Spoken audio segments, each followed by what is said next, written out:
other tomorrow press conference? शुरू करने से पहले बालासोर ट्रेन एक्सीडेंट में जितने भी लोग मारे गए हैं उन सभी लोगों की फैमिलीज़ को हमारी तरफ से, आम आदमी पार्टी की तरफ से संवेदना, और हम आशा करते हैं कि जो लोग घायल हैं वो जल्द से जल्द ठीक हो जाएं। आप सभी मीडिया कर्मियों का आज की इस प्रेस वार्ता में बहुत बहुत अभिवादन। आज की प्रेस कॉन्फ्रेंस का जो मेन मुद्दा है वो वार्ड नंबर 6 कठुआ में की गई इलीगल डेमोलिशन के अगेंस्ट आम आदमी पार्टी की प्रवक्ता और पेशे से एक वकील होने के नाते कुछ कानूनी तथ्य मैं आप लोगों के समक्ष रखना चाहूँगी। तथ्य नंबर 1, 23 मई 2023 को जब कठुआ के एक व्यापारी जो हैं उनको section 7 subsection 1 of the control of building operations act 1988 के तहत एक शो कॉज नोटिस इशू किया गया। इस शो कॉज नोटिस में उनके लिए 2 या 3 चीज़ें कही गई, उनको क्लैरिफिकेशन देनी थी। सबसे पहले ये लिखा गया उस शो कॉज नोटिस में कि आपकी बिल्डिंग्स को सैंक्शन मिली है एज पर 2 ऑर्डर्स, 20 अगस्त 2020 का ऑर्डर और दूसरा 14 जुलाई 2022 का ऑर्डर। इसी शो कॉज नोटिस में ये भी इसमें स्पेसिफाई किया गया कि स्पॉट इंस्पेक्शन इंस्पेक्टर जो थे वो स्पॉट पे गए और उन्होंने ये देखा कि साइट प्लान जो अप्रूव था उसका उल्लंघन किया गया है और दूसरा 100% जो coverage of the land area है वो की गई है। इसी के साथ इसी शो कॉज नोटिस में उन्होंने 48 आवर्स का जो है टाइमिंग दिया और उसमें कहा कि आप एक्सप्लेन करें कि क्यों आपका जो अप्रूव्ड साइट प्लान है उसका आपने उल्लंघन किया और उसी के साथ आपने बिल्डिंग नॉर्म्स का उल्लंघन किया। मैं आप लोगों के समक्ष बहुत ही विनम्रता के साथ ये बात रखना चाहूँगी कि 23 मई 2023 को जो नोटिस रखा गया वो एक शो कॉज नोटिस था, it was not a demolition order. Next आ गया आपका तथ्य नंबर 2। 25 मई 2023 को इस नोटिस के अगेंस्ट जो थे पार्टीज, जो अग्रीव्ड पार्टी थी वो चली गई Jammu and Kashmir special tribunal. जब वो Jammu and Kashmir special tribunal गई तो वहाँ पे 2 मुद्दे उन्होंने उठाए। एक मुद्दा उन्होंने कहा कि ये जो COBO act, control of building operations act जो है, ऑपरेशंस एक्ट 1988 है, ये नहीं लगता इस सिचुएशन में। इस सिचुएशन में Jammu and Kashmir municipal council act 2000 लगता है।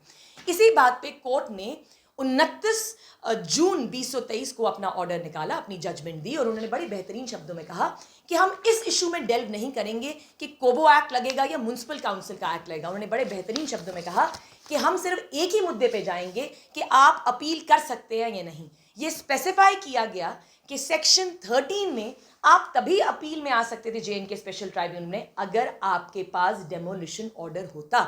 सबसे हैरानगी की बात यह है कि ये जज साहब का जजमेंट मेरे पास पड़ा हुआ है और इसके पैराग्राफ नंबर 4 में म्युनिसिपल काउंसिल और सीओ ने खुद कबूला है that there was no demolition order. I am reading out the statement to you. The learned counsel has argued that the appeal filed by the appellant against the show cause notice is not maintainable as per section 13 of the Kobo Act, which provides for the filing of the appeal only against the demolition order, which till date is yet to come in the present case. They are on record, municipal council और CO ने on record ये statement जो कही है कि भाई हमारे पास अभी तक डेमोलिशन ऑर्डर जो है वो प्रेजेंट नहीं है। इसी के साथ जज साहब ने जो है पैराग्राफ नंबर 13 में ये चीज़ बड़ी बेहतरीन तरीके से लिखी कि जब भी आपके पास अग्रीव पीड़ित जो फैमिली थी उसको कहा, जो व्यापारी था उनको कहा कि जब भी आपके पास डेमोलिशन ऑर्डर आए आप हमारे पास आए इस ऑर्डर की फाइनल डिसीजन के ऊपर, डेमोलिशन ऑर्डर के। सच तो ये है कि डेमोलिशन ऑर्डर था ही नहीं। Demolition order as per the norms of the COBO act, control of building operations act 1988 के तहत सर्व ही नहीं किया गया। अगर हम आए एक बहुत इंपॉर्टेंट सेक्शन पे जिसे कहते हैं section 7 sub section 3। Section 7 decide करता था कि आपने शो कॉज नोटिस कैसे सर्व करना है। सेक्शन 7 का सब सेक्शन 3 जो है मेंशन करता है अबाउट द डेमोलिशन ऑर्डर। बहुत ही कैटेगोरिक तरीके से ये मेंशन किया गया कि जब भी आपने एक डेमोलिशन ऑर्डर सर्व करना है, आप कैसे डेमोलिशन ऑर्डर सर्व करेंगे। सबसे पहले जो भी जिस भी व्यापारी ने उस बिल्डिंग की कंस्ट्रक्शन में उल्लंघन किया है उनको आप एक शो कॉज नोटिस सर्व करेंगे। अगर वो व्यापारी आपको स्टिपुलेटेड टाइम में उस शो कॉज नोटिस का जवाब नहीं देते या मना कर देते हैं नोटिस का जवाब देने में, या ये अगर जो भी जवाब वो देते हैं उससे आप सहमत नहीं है, तब 5 दिन के अंदर आपको एक डेमोलिशन ऑर्डर जो है आपने सर्व करना है। और वो जो डेमोलिशन ऑर्डर है 5 दिन के लिए जो विद इन 5 डेज जो है उस व्यापारी को कहा जाता है कि जी आप अपनी जो स्ट्रक्चर है या तो उसको डिमोलिश कर दें, ऑल्टर कर दें या पुल डाउन कर दें। अगर वो व्यापारी इस डिमोलिशन ऑर्डर की उसको नहीं मानते तब जाके अथॉरिटीज़ जो है खुद इसको डिमोलिश कर सकती हैं और पुलिस भी बुला सकती हैं, देखो पुलिस डिपार्टमेंट, कि उस एरिया को आप कॉर्डन ऑफ करिए। सच तो ये है सेक्शन 7 सब सेक्शन 3 के तहत कोई भी डेमोलिशन ऑर्डर सर्व नहीं हुआ। सेक्शन 8 में सीलिंग का प्रावधान था, ये तो आप डेमोलिशन ऑर्डर के पहले भी सील कर सकते थे, ये भी आपने नहीं किया। सेक्शन 9 में पेनल्टीज दी गई हैं, वो भी आपने नहीं कही। और सबसे दुखद बात ये है कि ये जो डेमोलिशन ऑर्डर है कभी सर्व ही नहीं हुआ, कभी बना ही नहीं। आपका चौथा और सबसे महत्वपूर्ण तथ्य, Jammu and Kashmir high court में एक पिटिशन लगाई गई और अब ये पिटिशन 14 जून को डिसाइड होगी। जस्टिस राहुल भारती ने बड़े ही बेहतरीन शब्दों में कहा है कि हम डिसाइड करेंगे कि कोबो एक्ट लगेगा कि जे.एन.के म्युनिसिपल एक्ट लगेगा, मगर जस्टिस राहुल भारती को कहीं ना कहीं उनके संज्ञान में था कि कुछ गलत हुआ है, तभी उन्होंने सीओ को जो है समन्स का नोटिस इशू किया है और सीओ को अब जवाब देना पड़ेगा 14 जून को कि आपने डिमोलिश स्ट्रक्चर को किया कैसे और कौन से कानून के तहत। अंत में मैं आपको यही कहना चाहूंगी कि इस तरह की डेमोलिशन जो है आपके गंतव्य पे सवाल उठाती हैं। इस तरह की डेमोलिशन पे आप इंक्वायरी कमेटी बिठा देते हैं, बट अल्टीमेटली इस इंक्वायरी कमेटी को जो डायरेक्टर अर्बन लोकल बॉडीज ने 5 जून को गठित करी, 10 दिन में इसको अपनी रिपोर्ट देनी है, ये चक्रव्यूह के दायरे में है। सच तो ये है डिस्ट्रिक्ट एडमिनिस्ट्रेशन जो है अपना पल्ला झाड़ चुकी है ये कह के कि उनके जुरिस्डिक्शन में नहीं था। सीओ जो है वो कहते हैं कि मेरे पास डेमोलिशन ऑर्डर था ही नहीं। पुलिस एडमिनिस्ट्रेशन जो है वो वहां पे जाके रिक्विजिशन रिक्वेस्ट पे अपनी फोर्सेस लगा देती हैं।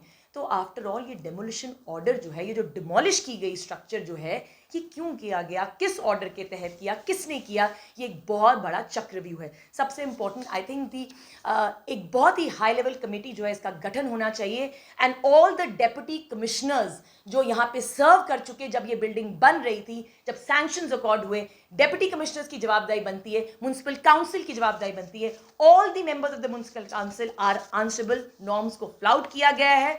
डिस्ट्रिक्ट एडमिनिस्ट्रेशन और म्युनिसिपल काउंसिल दोनों की जिम्मेवारी बनती है, मगर सबसे ज्यादा जिम्मेवारी जो है कोबो एक्ट के तहत आपकी म्युनिसिपल काउंसिल की बनती है।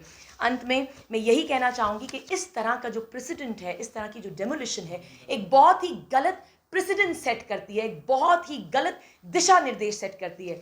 आपने इतना मेंटल हैरेसमेंट पब्लिक को दे दिया, आपका जो स्ट्रक्चर है वो बहुत रिस्की है, आपने इस तरह का मेंटल हैरेसमेंट, एक साइकोलॉजिकल हैरेसमेंट पब्लिक को भी दे दिया। आज कल को जाके ये केस विड्रॉ होता है या कोई मीडिएशन के साथ वो स्ट्रक्चर फिर से कंस्ट्रक्ट होता है, ये बात की बात है, मगर सबसे ज़रूरी बात है कि अगर बाद में ये मसला दबा भी दिया जाए तो ये डेमोलिशन किस बेसिस पे किया गया, इसे एलजी एडमिनिस्ट्रेशन को जवाब देना पड़ेगा। मैं सारी political parties, whether it is the Congress, the BJP, जो भी पॉलिटिकल पार्टीज हैं, इन सबसे रिक्वेस्ट करना चाहूँगी कि आप अपनी सारी पॉलिटिकल एजेंडाज को साइडलाइन करिए और ये देखिए कठुआ जैसे शांति प्रिय एक शहर में कैसे आपने रातों रात एक डेमोलिशन कर दिया, वो भी कानून की अवहेलना करके। मैं एलजी एडमिनिस्ट्रेशन को बहुत ही संक्षिप्त शब्दों में कहना चाहूँगी कि तू इधर उधर की ना बात कर, तू बता के काफिला क्यों लुटा, क्या चीज़ हो गई कि आपकी रहबरी पे अब हमें जो है कोई उम्मीद नहीं है। आप हमारे गाइड हैं, आपने इस यूनियन टेरिटरी को आगे लेके जाना था, मगर इस तरह की डेमोलिशन जो है एक बहुत ही गलत प्रेसिडेंट सेट करती है।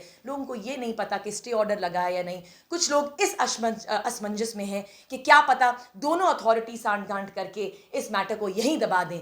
आज शायद ये एक व्यापारी के साथ हुआ है, कल इसी तरह के इलीगल ऑर्डर्स जो हैं कभी भी किसी का भी घर तोड़ सकते हैं। तो इसीलिए मैं एलजी एडमिनिस्ट्रेशन से अपील करना चाहूंगी कि इस डेमोलिशन पे इंक्वायरी बिठाई जाए और जल्द से जल्द पता लगाया जाए कि उस डेमोलिशन का ऑर्डर किसने पास किया था अंडर सेक्शन 7 सब सेक्शन 3, जहां की वो ऑर्डर सीओ के तहत पास होना चाहिए था। आप सब लोगों का बहुत बहुत धन्यवाद। पुलिस को कितना कसूरवार मानते हैं कि उनके पास नोटिस ही ना और भारी पुलिस बल वहां पे लगाई गई, उसके बाद उसे तोड़ा? देखिए, as per section 7 sub section